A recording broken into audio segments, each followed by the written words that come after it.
오늘은 찬양의 순서를 조금 바꿔서 합니다. 오늘 성가대가 봉헌할 찬양은 성찬 다음에 결단의 찬양입니다. 그래서 성찬식 이후에 찬양을 봉헌하도록 하겠습니다. 오늘 우리에게 주신 하나님의 말씀을 함께 찾아서 보시고 그리고 귀로 듣는 시간 갖습니다. 먼저 구약의 말씀 출애굽기 34장의 말씀입니다.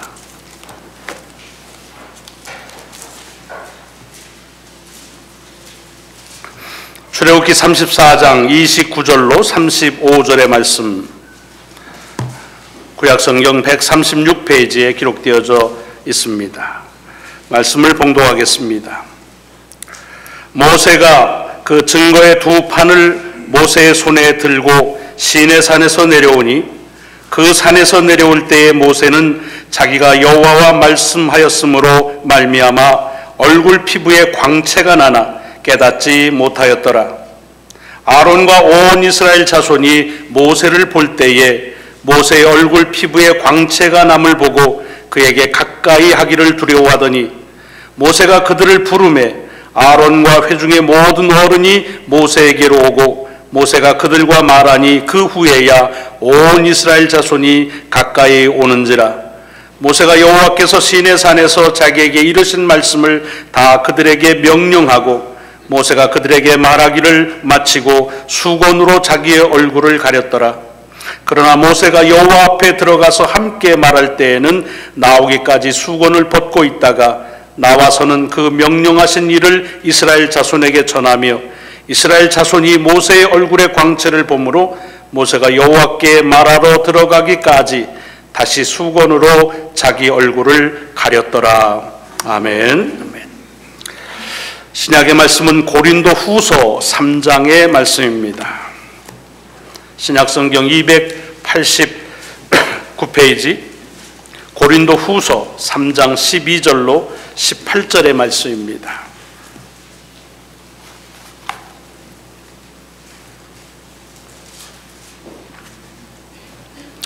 우리가 이같이 소망이 있으므로 담대히 말하노니 우리는 모세가 이스라엘 자손들에게 장차 없어질 것의 결국을 주목하지 못하게 하려고 수건을 그 얼굴에 쓴 것 같이 아니하노라. 그러나 그들의 마음이 완고하여 오늘까지도 구약을 읽을 때 그 수건이 벗겨지지 아니하고 있으니 그 수건은 그리스도 안에서 없어질 것이라. 오늘까지 모세의 글을 읽을 때에 수건이 그 마음을 덮었도다. 그러나 언제든지 주께로 돌아오면 그 수건이 벗겨지리라. 주는 영이시니 주의 영이 계신 곳에는 자유가 있느니라.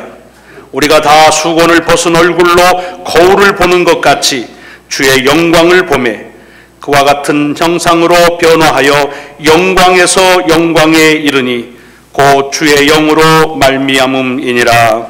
아멘. 복음서의 말씀은 누가복음의 말씀입니다.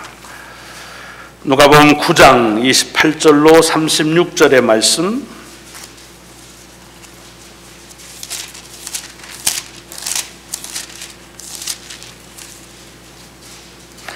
신약성경 107페이지입니다.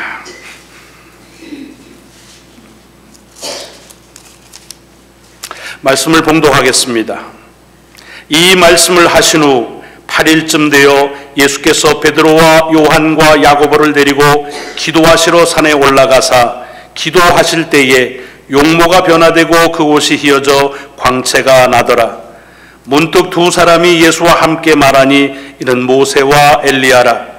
영광 중에 나타나서 장차 예수께서 예루살렘에서 별세하실 것을 말할세 베드로와 및 함께 있는 자들이 깊이 졸다가 온전히 깨어나 예수의 영광과 및 함께 선 두 사람을 보더니 두 사람이 떠날 때에 베드로가 예수께 여짜오되 주여 우리가 여기 있는 것이 좋사오니 우리가 초막 셋을 짓되 하나는 주를 위하여 하나는 모세를 위하여 하나는 엘리야를 위하여 하사이다 하되 자기가 하는 말을 자기도 알지 못하더라. 이 말할 즈음에 구름이 와서 그들을 덮는지라. 구름 속으로 들어갈 때에 그들이 무서워하더니 구름 속에서 소리가 나서 이르되 이는 나의 아들 곧 택함을 받은 자니 너희는 그의 말을 들으라 하고 소리가 그침에 오직 예수만 보이더라. 제자들이 잠잠하여 그 본 것을 무엇이든지 그 때에는 아무에게도 이르지 아니하니라. 아멘. 아멘.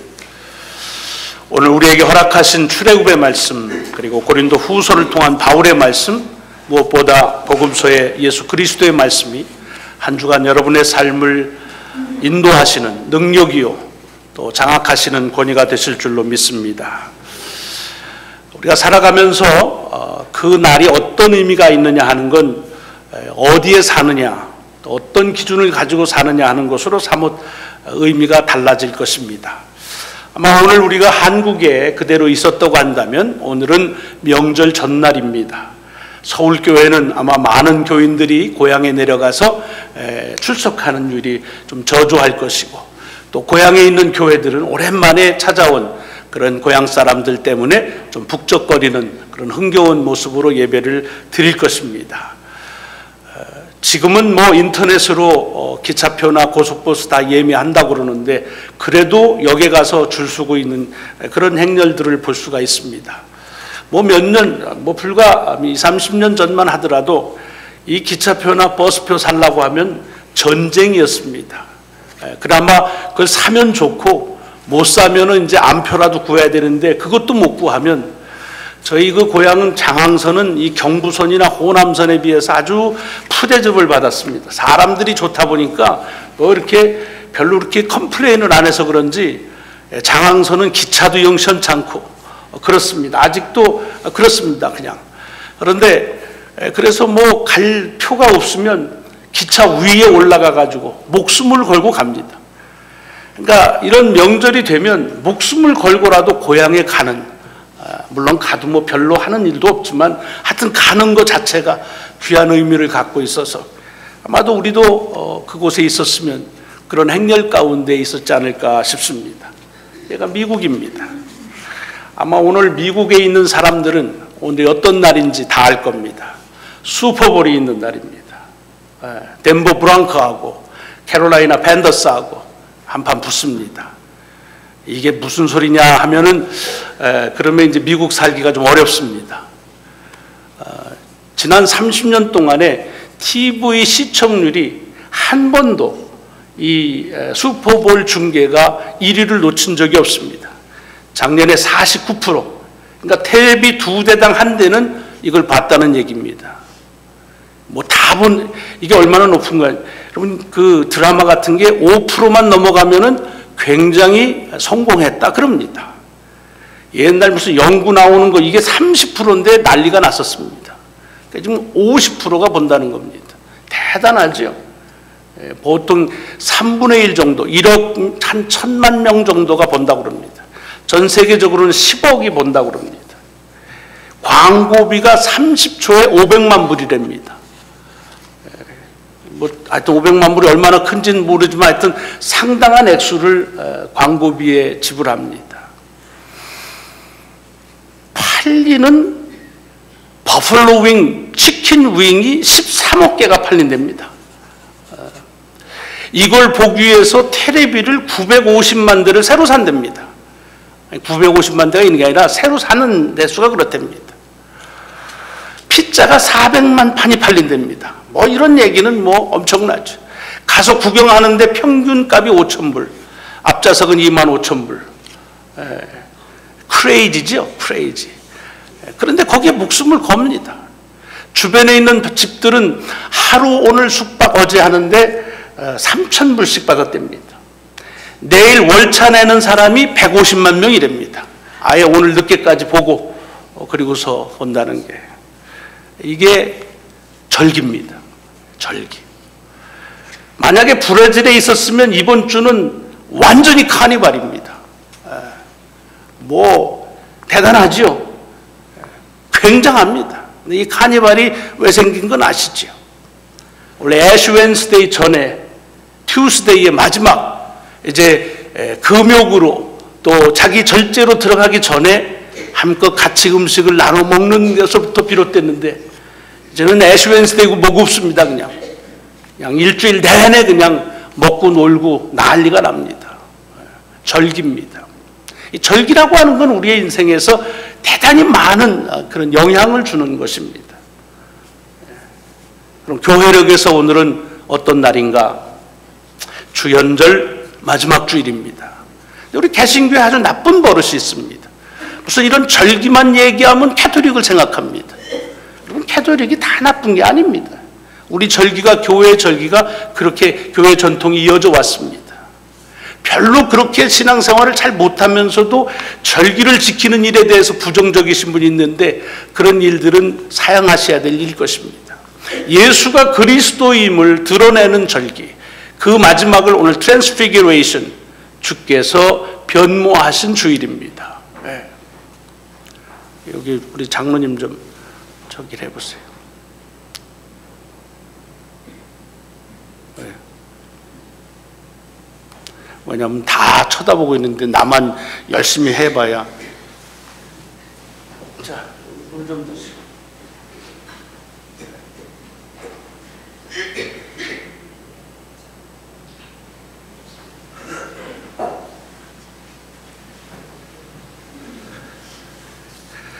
예, 우리 이 장로님이 올해 우리 나이로 97세십니다.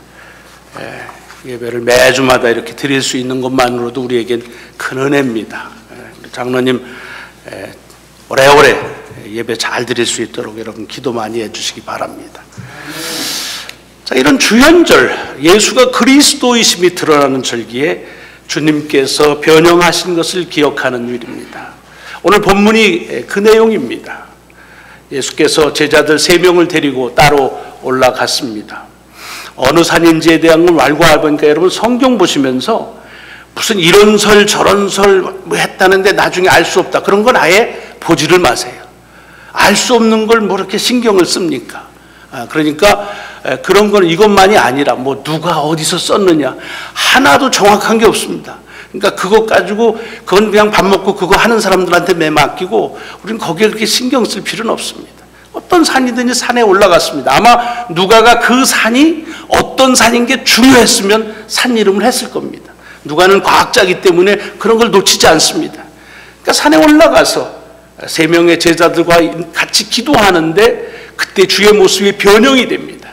광채가 납니다. 영광에 가득 찹니다. 놀라운 일이었습니다.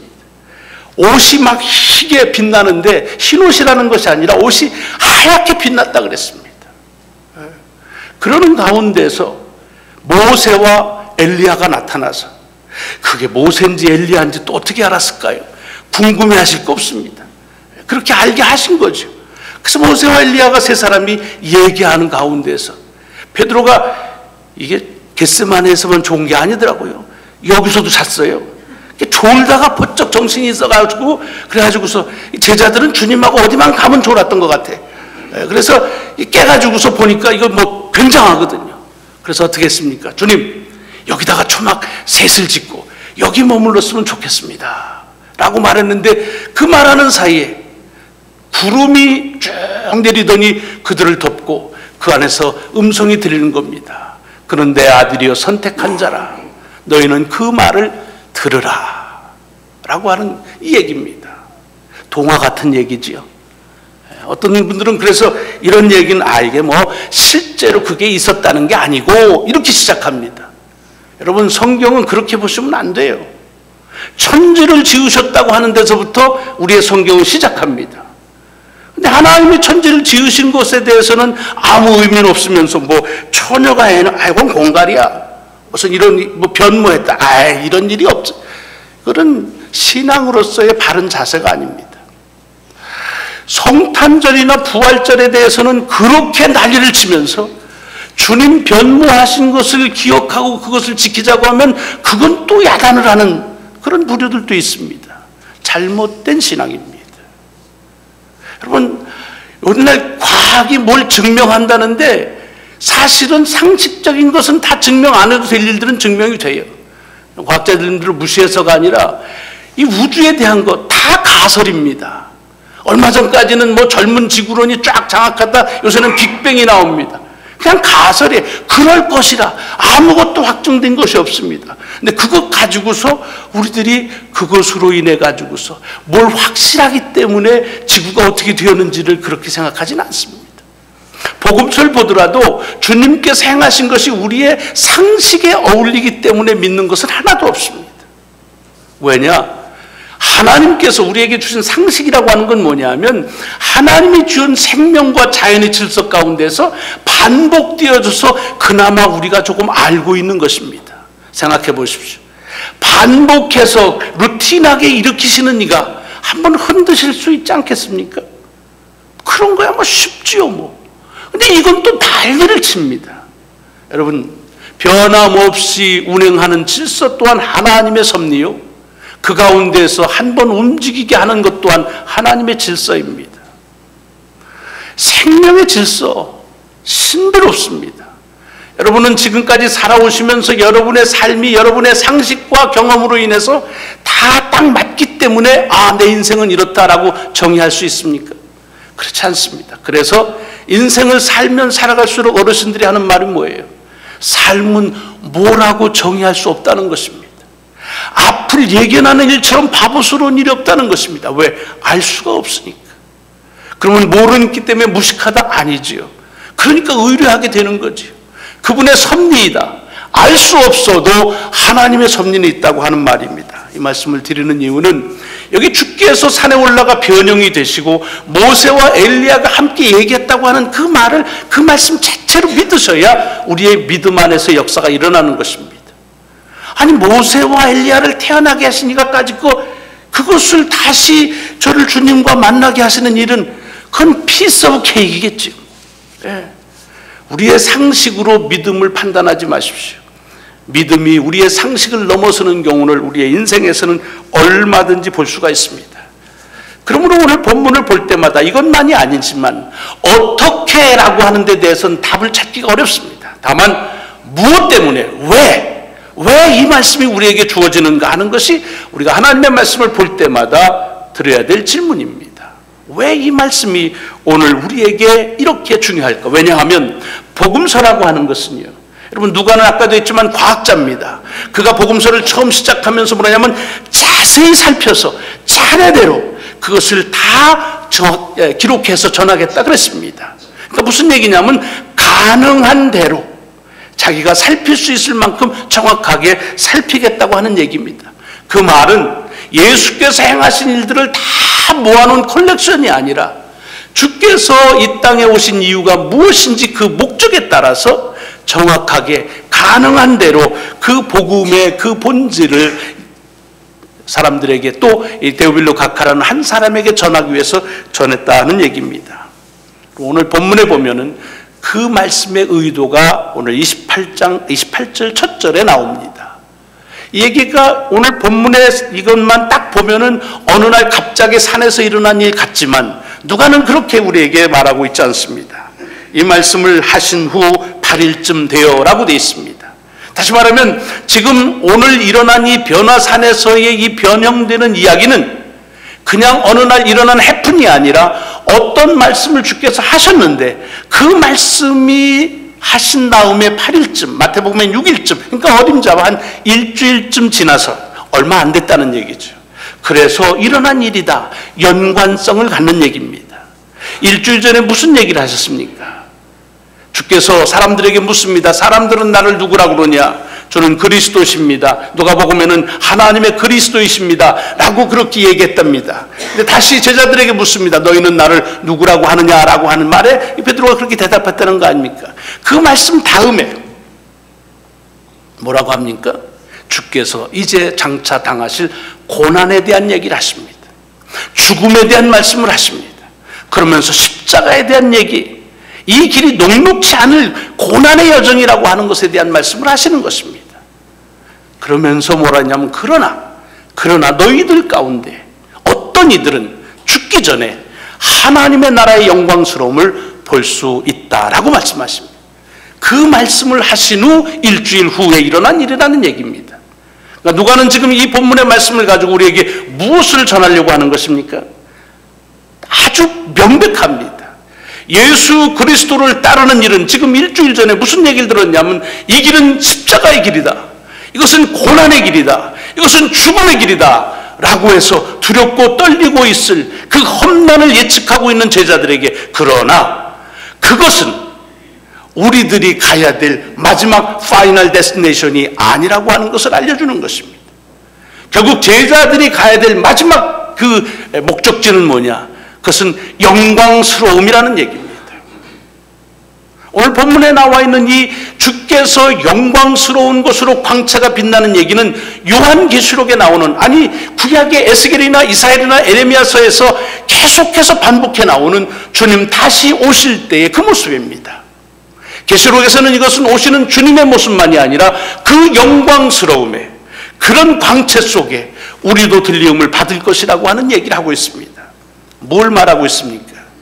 변모하셨다고 하는 이 말은 그냥 하나의 얼굴색이 바뀌었다라는 것이 아니라 예수 그리스도를 따르는 이들에게 그 길은 고난과 형곡과 죽음의 길이지만 그러나 그렇게 끝나지 않고 부활할 것이며 장차 주의 나라에 임하여 그 영광스러움에 차지할 것이라는 것을 구체적으로 말씀해 주시는, 가시적으로 그렇게 표적으로 보여주시는 말씀입니다. 그래서 이것을 본 베드로가 너무 좋은 겁니다. 여러분, 가끔씩 이 베드로가 초막셋을 짓고 여기에 머물자 하는 것을 비판적으로 말하는 분들이 있습니다. 무식하게 주님의 마음을 모른다. 그렇지 않습니다. 여러분, 베드로를 비롯해서 제자들이나 우리 또한 하나님의 일을 다 압니까? 함부로 말할 것이 아닙니다. 사실은 저는 이 베드로의 이 마음에 100% 긍정하고 그리고 수긍합니다. 무슨 소리입니까? 우리들이 신앙생활하고 있는 그런 그 목적은, 그것은 이 영광스러움에 이끈 것이고, 그곳은 우리가 머물고 싶은 곳이 돼야 되고 또 우리가 머물 수 있는 곳으로 약속받은 곳이라고 하는 사실입니다. 그러므로 이것이 베드로가 잘못 봐가지고서 헛소리한다고 생각하지 마십시오.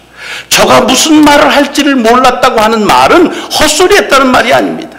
주는 그리스도시요 살아계신 하나님의 아들이라고 한 말도 저 스스로 한 말이 아니라고 주님은 얘기했습니다. 그의 입술 속에서 그 영광스러움은 모든 사람들이 머물고 싶은 곳, 그리고 머물고 싶은 소망이 아니라 장차 머무는 곳으로 그렇게 주님께서는 우리에게 약속하셨다고 하는 것입니다. 그래서 이것은요, 부활절이든 성탄절과 더불어서 대단히 중요한 우리의 신앙의 마지막 최후의 승리에 대한 모습을 우리에게 보여주시는 말씀입니다. 그런데 그 영광스러움 속에 초막셋을 짓고 있고 싶은 것인데, 그 머무는 곳은, 그곳은 그 산, 어떤 특정한 산이나 특별한 초막을 짓는 것이 아니라 무슨 말씀입니까? 그 다음에 이는 내 사랑하는 아들이요 내 택한 자니 저의 말을 들으라. 무슨 말입니까? 주님의 말을 들을 때에 그 영광스러움은 우리 가운데 임재한다고 하는 사실입니다. 주님의 말씀은 우리로 하여금 그 영광스러움을 향하여 나가게 한다고 하는 것입니다. 여러분, 이것이 오늘 구약과 신약에 있는 출애굽기와 고린도 후서에 나오는 동일한 말씀입니다. 출애굽기 34장 구약의 말씀이 무엇입니까? 다른 게 아닙니다. 모세가 시내산에서 올라가서 하나님과 대화하며 하나님의 말씀을 받았습니다. 그 괴를 가지고 사람들에게 내려오는데 그가 너무 광채의 영광스러움에 있어서 빛나서 사람들이 그를 보기를 두려워했다고 그랬습니다. 여러분, 빛나는데 왜 두려울까요? 그것은 다른 의미가 아닙니다. 하나님의 존재 앞에서 사람들이 두려운 것은 죄 때문입니다. 그래서 언제나 하나님의 죄의 모습으로 하나님을 만나는 사람마다 죽임을 당하는 그 두려움 때문에 두려워하는 것입니다. 그래서 모세는 어떻게 했다고 했습니까? 오늘 본문에 보면 저의 얼굴을 가리웠다. 아무도 못 보기에 무슨 시크릿이 아니라 백성들에 대한 배려였습니다. 그래서 하나님과 대화를 나눌 때는 그 수건을 풀었다가 이제 하나님 앞에 나와서 백성들에게 하나님의 말씀을 전하려고 할 때에는, 그때에는 그 수건을 덮고서 그리고 주의 말씀을 증거했다라고 하는 것이 오늘 본문 구약에 나오는 말입니다. 바울은 이 말을 가지고 복음에 대한 예수 그리스도에 대한 말씀으로 그대로 적용하죠. 옛날에는 그랬다. 그러나 이제는 예수 그리스도를 통해서 우리의 죄가 다 구속함을 받았으니 이제는 하나님의 그 영광스러움 앞에서 가릴 필요가 없다. 우리를 가리우는 모든 수건 속에서 우리는 자유로울 것이다. 그러면서 뭐라고 합니까? 우리는 영광에서 영광으로 이어갈 것이다. 무슨 얘기입니까?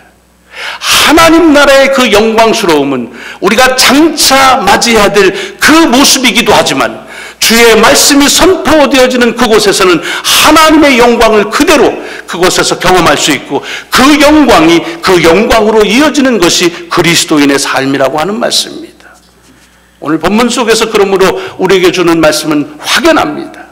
주의 말씀이 선포되어지는 곳에서 예수 그리스도의 말씀으로 믿는 자들에게는 하나님의 영광 가운데 거한다는 얘기입니다. 여러분, 오늘 이 말씀이, 오늘 이 예배가 여러분 가운데 하나님의 영광스러움이 여러분을 장악했다고 하는 사실을 믿으셔야 합니다. 만약 그것이 믿어지질 않는다고 한다면 아직도 내 속에는 아직도 내가 가리고 싶은 그런 죄악의 문제가 도사리고 있다고 하는 얘기입니다. 아직도 하나님을 향해서 그 영광을 바로 바라보지 못하는, 내 시선을 다른 곳으로 돌릴 수밖에 없는 내 속에 내 죄의 문제가 아직도 있다고 하는 것입니다. 하나님의 말씀이 선포되어지는 곳에 하나님은 그 영광을 임재하게 하셨고, 그리고 그 하나님의 말씀을 하나님의 말씀으로 들을 때에 그때에 하나님의 영광스러움을 가득 채운다는 것이 오늘 본문입니다. 그러므로 베드로에게 말씀하시는 것입니다. 이런 영광스러움 속에서 우리 초막 짓고 여기서 살았으면 너무 좋겠습니다. 거기에 오늘 본문에서 하늘의 음성은 뭡니까? 여기에 머물 필요 없다. 머물어도 되지만 머물지 않아도 된다. 저의 말만 들으면, 주님의 말을 들으면 그곳에 나의 영광은 임재할 것이고, 결국 그를 통해서 내가 하고자 하는 말은 하나님의 영광이다 라고 하는 것입니다. 여러분, 우리가 어떤 말을 하느냐에 따라서 우리의 생각은 사뭇 달라집니다. 또 같은 말을 내가 어떤 마음으로 듣느냐에 따라서 내 마음은 사뭇 달라집니다. 하나님께서 주시는 이 강단에서의 말씀이 선포되어질 적에 주의 영광 가운데 함께 임재하는 여러분 되시기를 축원합니다.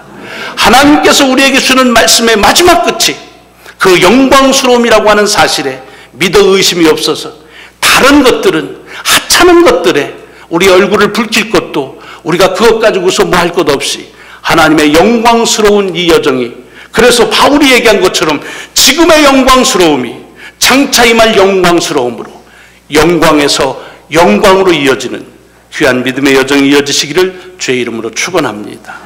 기도하시겠습니다.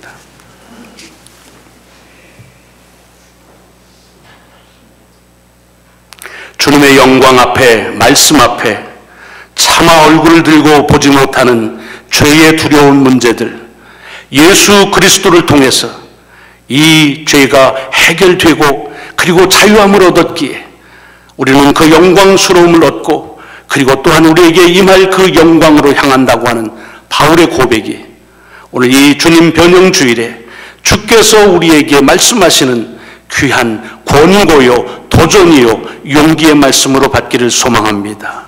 하나님, 우리가 이곳에 온 것은 오직 한 가지의 목적, 주님의 영광 가운데 거하고 그 영광이 이어져서 주님의 영광스러운 나라에 이어질 수 있는 그 소망뿐입니다. 주님, 저희들로 하여금 그 영광 가운데 살게 하여 주옵소서. 예수 그리스도의 이름으로 감사하며 기도드리옵나이다. 아멘. 아멘.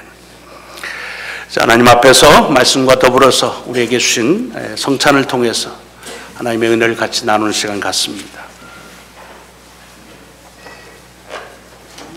예수께서 성찬을 통해서 우리에게 기억하라고 하시는 것 또한 한 가지뿐입니다. 주님께서 우리의 죄를 사하심으로 인해서, 그래서 우리로 영광스러운 모습,